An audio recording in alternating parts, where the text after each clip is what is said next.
Verse-by-verse meditations. Genesis chapter 10. Genesis chapter 10 and verse 20. These are the sons of Ham, after their families, after their tongues, in their countries, and in their nations.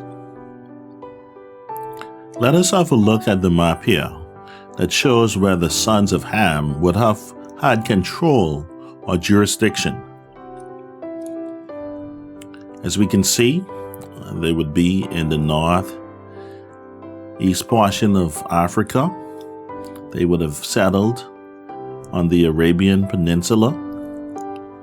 And let us not forget that the Hittite Empire would also cover a huge portion of Anatolia, what we call Turkey. As we consider historical events, different regions sometimes changes hands. As we consider historical events, different regions sometimes changes hands in terms of its leadership. And for any given location, one or more of the sons of Noah would be living in certain regions.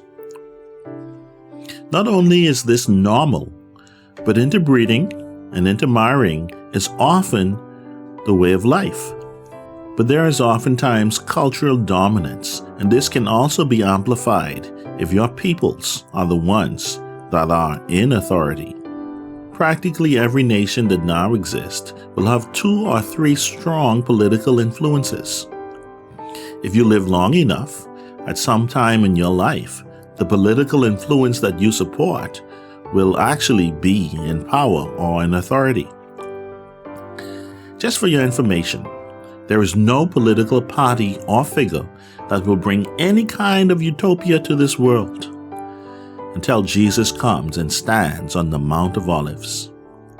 In Zechariah chapter 14 and verse 4, "And his feet shall stand in that day upon the Mount of Olives, which is before Jerusalem in the east, and the Mount of Olives shall cleave in the midst thereof toward the east and toward the west, and there shall be a very great valley, and half of the mountain shall remove toward the north, and half of it toward the south." So let us not be negligent for praying for our political leaders, as we have been commanded to do so.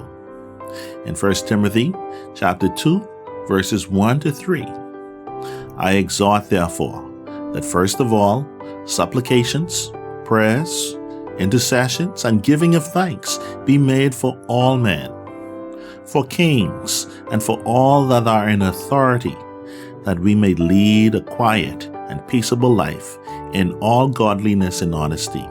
For this is good and acceptable in the sight of God our Savior."